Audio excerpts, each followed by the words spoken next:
بسم الله الرحمن الرحيم.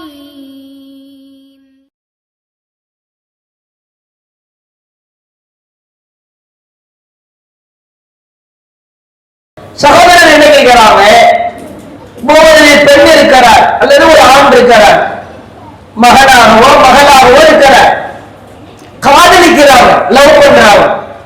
யாரை லவ் பண்றாங்க? ஒரு காபீர, ஈமான் இல்லாத ஒரு ஆளை காதலிக்கிறாங்க. அப்படி காதலிக்கிற பொழுது ஏதோ ஷைத்தானுடைய சேட்டையினால இளைமை அந்த ரத்தம் துடிக்கிற அந்த பருவத்துல, ஷைத்தான் வழிகெடுக்கிற பருவத்துல காதலிச்சு தொலைச்சிட்டான். அந்த காபிரா இருக்கிறவரு இஸ்லாத்தை ஏற்று வரல அப்படின்னு வர்றவங்க அப்ப பிரச்சனை இல்லையே. இவங்க அங்கிட்டு போயிட்டா, அவன் வருகிறான் அல்லது அமல் வருகிறான் என்றால் அது ஏதாவது மார்க்கத்தை விட்டு போகாம இருக்கிறானே அப்படின்ற ஒரு திருப்தியாவது கிடைக்கும். ஒருவேளை அவனை தேடி இவளோ அல்லது மகனாக இருக்கிற இவளோ போய்விட்டால் இது அவனுக்கு மட்டும்தான் வேதனை வருமா, அல்லது அவனையா பெற்றெடுத்த பெற்றோர்களுக்கு தண்டனை எதுவும் வருமா, அல்லாஹ்வுடைய கோபம் பார்வைக்கு ஆளாகுமா அப்படின்னு கேட்கிறார். அது ரொம்ப தெளிவா நாம் புரிந்து கொள்ள வேண்டும். ஒவ்வொருவருக்கும் ஒவ்வொரு பொறுப்புகள் இருக்கிறது. அதுவும் சமகாலத்துல பெற்றோர்களுக்கு கூடுதலான பொறுப்புகள் இருக்கிறது. பொதுபோக்காகவா அலட்சியமாகவா நம்முடைய பிள்ளைகள் விஷயத்தில் நாம் ஒருபோதும் இருந்து விடக்கூடாது. அல்லாஹ்வுடைய தூதர் சொன்னார், குல்லுக்கும் ராயின் வ குல்லுக்கும் மஸ்ஊல் அன் ரஇயத்திஹி, நீங்கள் ஒவ்வொருவரும் பொறுப்பாளிகள், உங்கள் பொறுப்புகள் குறித்து விசாரிக்கப்படுவீர்கள். பொறுப்புல கரெக்டா இருக்கு. அது அல்லாஹ்வுடைய தூதர் சொன்னார், ஒரு ஆண் தன்னுடைய குடும்பத்துக்கு பொறுப்பாளி. ஒரே வார்த்தையில முடிக்கிறான், உன் பொண்டாட்டிக்கு பொறுப்பாளி, நீ பெற்றெடுத்த பிள்ளைங்களுக்கு பொறுப்பாளி, உங்க அம்மா அத்தாக்கு பொறுப்பாளி, உனக்கு கூட இருந்த அக்கா தங்கச்சி இருந்தா அதுக்கு பொறுப்பாளி, அண்ணன் தம்பி இருந்தா அவனுக்கு பொறுப்பாளி. ஒரு பெண் என்பவள் தன் கணவனுக்கும் கணவனின் குடும்பத்தாருக்கும் பொறுப்பாளி. கணவன் புருஷனுக்கு பொறுப்பாளி, புருஷன் மூலமா பெற்றெடுத்த பிள்ளைங்க, மாமனார் மாமியார் அல்லது கணவனோடு பிறந்த உடன் பிறந்தவர்களுக்கு பொறுப்பாளி. அல்லாஹ்வின் தூதர் தெளிவா சொன்னார். அல்லாஹ் வேறு பல வசனங்களில் சொல்கிறார், பொறுப்புகள் குறித்து மறுமையில் விசாரிக்கப்படுவீர்கள். நம்ம பொறுப்புல கரெக்டா இருக்கு. முதலாவது, ஒரு தகப்பனாய் இருக்கிற நான், ஒரு தாயாய் இருக்கிற நான், என் பொறுப்பில் நான் சரியாக இருக்கிறேனா? என் பிள்ளைக்கு எல்கேஜி படிக்க வச்சு யூகேஜி படிக்க வச்சு மெட்ரிக் ஸ்கூல்லையோ சிபிஎஸ்இ ஸ்கூல்லையோ உலக கல்வியை கொடுத்தனா, மார்க்க கல்வியை கொடுத்திருக்கிறனா அப்படின்றத நாம கவனம் எடுத்து யோசிச்சு பார்க்க. ஒரு ஆண் குழந்தைக்கோ ஒரு பெண் குழந்தைக்கோ அல்லாஹ்னா யாரு, ரசூலுல்லாஹ்னா யாரு, மார்க்க வழிமுறைகள் எப்படி இருக்கிறது, எல்லாரும் வெறுங்கண்ணோட பார்த்தா நான் இஸ்லாம் என்கிற கண்ணாடியை அஞ்சுதான் பார்க்கணும், அல்லாஹ் சொன்னதுதான் சரி, அல்லாஹ்வுடைய தூதர் சொன்னதுதான் சரி அப்படின்னு என் பிள்ளைகளுக்கு நான் கற்றுக் கொடுத்திருக்கிறேனா என்று நாம் ஆய்வு செய்யணும். பெரும்பாலும் அப்படி செய்யறது இல்லை. பெற்றோர்கள் உலக கல்விக்கு முக்கியத்துவம் கொடுப்பது போன்று மறுமை கல்விக்காக, மார்க்க கல்விக்காக முக்கியத்துவம் கொடுக்காமல் இருப்பதை பார்க்கிறோம். குர்ஆனை கற்றுக் கொடுக்கிறோம், மார்க்க விஷயங்களை கற்றுக் கொடுக்கிறோம். அப்படி கற்றுக் கொடுக்க தவறிவிட்டால் அவன் சீரழிந்து சின்ன பின்னமாய் போவதற்கு நாம் துணையா இருப்போம். நீங்க போனை வாங்கி கொடுக்குறீங்க, போனை வாங்கி கொடுக்கிற பொழுது அதை கண்காணிக்க வேண்டுமா இல்லையா?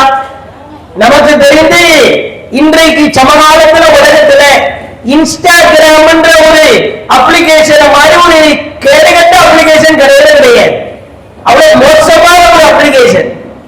யார் யாரோடு வேண்டுமானாலும் பேசலாம், எப்படி வேண்டுமானாலும் ரீல்ஸ்களில் ஆடலாம், பாடலாம். ஒரு லைக்குக்காக, ஒரு கமெண்ட்டுக்காக தொடர்புகள் எல்லாம் எப்படி ஏற்படுது?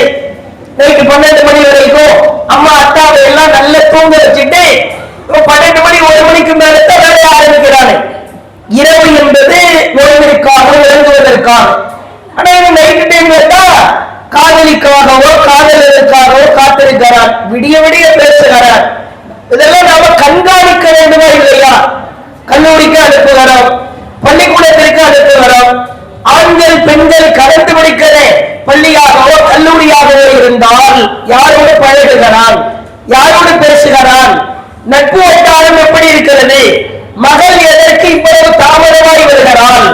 ஆக்டிவிட்டியில கொஞ்சம் மாற்ற மாதிரி தெரியுது, ஒரு சேஞ்சஸ் இருக்குது. இப்படி எல்லாம் கண்காணிக்க வேண்டிய நிலையில் இருக்கிறோம். இதுக்கு எப்படி கண்காணிக்க முடியும்? நீங்க மார்க்கத்தை கொடுத்தாதான் கண்காணிக்க முடியும். எங்க போனாலும், என்ன பொருளை யூஸ் பண்ணாலும், அறிவியல் எவ்வளவு வளர்ந்தாலும், அல்லாஹ்வுடைய மார்க்கத்தையும் இறையச்சத்தையும் உள்ளத்திலே பதிய வைத்து விட்டால், எத்துணை உயர்தரமான கருவிகள் வந்தாலும் அவனை அது வழியெடுக்கவே செய்ய ரப்புடைய மார்க்கத்தை கொடுக்க வேண்டும், இறை தூதருடைய போதனைகளை கொடுக்க வேண்டும், நரகத்தினுடைய அச்சத்தை ஊட்டி வளர்க்க வேண்டும், சொர்க்கத்தினுடைய ஆசைகளை அவனுக்கு எடுத்துரைக்க வேண்டும். இப்படி நாம் அவர்களை வார்த்தெடுக்கிற பொழுது அவர்கள் வழிகட்டு போவதற்கான வாய்ப்பு சூழல் ரொம்ப குறைவுதான். நீங்க அவனுக்கு சொல்லிக் கொடுக்காம வழிகெடுத்து போயிட்டா அல்லாஹ் காப்பாற்றணும். அல்லாது பெற்றோர்களாகிய நம்மையும் கேள்வி கேட்பார். நீங்க பார்க்கலாம், இன்றைக்கு இருக்கிற பிள்ளைகளுக்கு என்ன ஒரு டேஸ்ட்னே தெரியல. இப்படி எல்லாமே ஒரு விருப்பம் வரும் அப்படின்றத சமூக வலைதளத்தில் நீங்க பார்க்கலாம். சமகாலத்தில் ஒரு வீடியோ, ஒரு பெண்ணு, நல்ல உதாரணத்திற்கு சொல்கிறேன், நல்ல கலராய் இருக்கிறாள், நல்ல அழகாய் இருக்கிறாள், அவரு காபிரை கடைபிடித்திருக்கிறார். அவன் நல்ல இந்த கரண்ட் கம்பத்தில் அடிபட்ட காக்கா எந்த கலர்ல இருக்குமோ, பிஞ்சி நஞ்சி தோங்கும்ல, அந்த மாதிரி ஒரு கலர்ல இருக்கிறார். காபீர் கழுத்திலே அவர்களுடைய அந்த தாலி கயிறு தொங்குகிறது. அந்த சூழலை எல்லாம் பார்க்கிறார். சமகாலத்தில் அவர்களுக்கு செய்ய வேண்டிய பொறுப்புகள் விஷயத்தில் அத்தாவை போய் நிற்கிறார், உறுதலே பேசுறார், காலில் போய் விழுறார். அந்த அம்மா வந்துருமா, வேணா காபீர் சகவாசம் வேணா, நீ வந்துருன்னு காலில போய் விழுவதற்கு ட்ரை பண்றா. இப்ப நீ கையில காலில் வந்து ஏதாவது பிரயோஜனம் இருக்குதா? அப்ப மார்க்கத்தை சரியாய் சொல்லி வளர்த்திருந்தால் ஒரு காபீரோடு இன்னமல் முஷ்ரிகூன நஜிஸ், முஷ்ரிக்குகள் அசுத்தமானவர்கள் அல்லாஹ் குர்ஆனிலே சொல்கிறார். தயவு செய்து பிள்ளைகளை நாம கண்காணிக்க வேண்டும். கண்காணிப்பை தாண்டி மார்க்க கல்வியை உள்ளத்துல பதிய வைக்கணும்.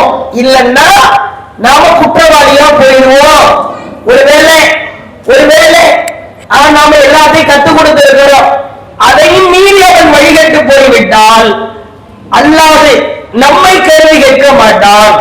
நம்ம கண்காணிக்கிறோம், மார்க்க விஷயத்தை கற்றுக் கொடுக்கிறோம், அதையும் தாண்டி அவன் வழிகட்டு போயிட்டான்னா நாம் பொறுப்பாகவோ குற்றவாளியாகவோ ஆக மாட்டோம். ஆனால் கண்டிப்பாக பெற்றோர்களுடைய கண்காணிப்பு இல்லாவிட்டால், மார்க்க கல்வி புகட்டப்படாவிட்டால் அந்த பிள்ளைகள் வழிகட்டு போவதற்கு நாம் தான் ஒரு காரணம். நம்மை அல்லாஹ் காரணமாக்குகிறான், நம்மை அல்லாஹ் கேள்வி கேட்பான் அப்படின்றத கவனத்தில் வச்சுக்கணும். கூடுமான வரைக்கும் அவர்களிடத்திலே சொல்லி வளர்க்க வேண்டும். ஒரு பருவ வயதை எட்டிவிட்டால், ஒரு கோயட் ஸ்கூல்ல படிக்கிறாங்களா, கோயட் காலேஜுக்கு அனுப்புறோமா, ஃபார்முலாவை சொல்லிடுங்க. காபீர் சகவாசம் நரகவாசம் தான். காபீரை காதலித்தால், அவன் கடைபிடித்தால் நீ நரகத்தில் தான் இருப்பாய் அப்படின்றத அழுத்தமாய் நாம் சொல்லி வளர்க்க வேண்டிய ஒரு கட்டாயத்தில் இருக்கிறோம். இப்படி நாம் நன்றாய் வளர்த்ததற்கு பிறகு அவர்கள் வழிகட்டு போனால் அதற்கு நாம் பொறுப்பு கிடையாது. நூஹ் அலைஹிஸ்ஸலாம் தாம் பிள்ளைய தருதலையா வளர்த்திருப்பாங்களா, நாசமா போட்டு விட்டாங்களா? கெஞ்சிலே போய் வந்துடுறா, நான் தான் இறை தூதர், அல்லாஹ் ஒருத்தன் கடவுளே, என் கப்பல்ல வந்து ஏறிக்கோ ஏறிக்கோ ஏறிக்கோ, அவன் வர மறுத்துட்டான். அவனை போய் சொல்லி திருந்த மறுத்து நாசமா போன அவனுக்கு அல்லாஹ் நூஹ் நபியை வந்து கேள்வி கேட்பானா? நீ சொல்லிட்டல, அதுக்கு மேலே அவன் திருந்தல, அப்படி போய்கிட்டே அப்படின்றான். கேள்வி கணக்கு அவனுக்கு தான், மகனுக்கு தான். அத்தா சொல்லியும் திருந்தலையா, உடையதா நரகத்துல பிரச்சனை அதுதான். இப்ராஹிம் அலைஹிஸ்ஸலாம் தன் தந்தைக்கு சொன்னாங்க, தாப்பினார் கேட்கவே இல்லை. கேட்காம ஒரு நாசமா போயிட்டேன். அப்ப இப்ராஹிம் நபி அல்லாஹ் குற்றம் பிடிக்க மாட்டான். இப்ராஹிம் நபிக்கு சொல்ற கடமை அவ்வளவுதான். இது மாதிரியான சூழலை கவனத்தில் வைத்து நம்முடைய இளைஞர் பிள்ளைகளை, பெண் பிள்ளைகளை கவனத்தோடு வளர்த்தெடுக்க வேண்டும். மார்க்க கல்வி அவர்களை நல்லவர்களாய் மாற்றும். இரையச்சம் அவர்களுக்கு வாழ்க்கையில் ஒரு மகத்தான ஆயுதமாய் இருக்கும். அதை கொடுத்து நாம் வளர்க்க வேண்டும். அப்படி பொறுப்புள்ளவர்களாய் வளர்த்தால் அவர்கள் உருப்படாமல் போனால், வலிதவறி போனால் அதற்கு நாம் பொறுப்பாக மாட்டோம். அப்படின்றதுதான் மார்க்க அடிப்படையில் சட்டம். அடுத்த கேள்வி.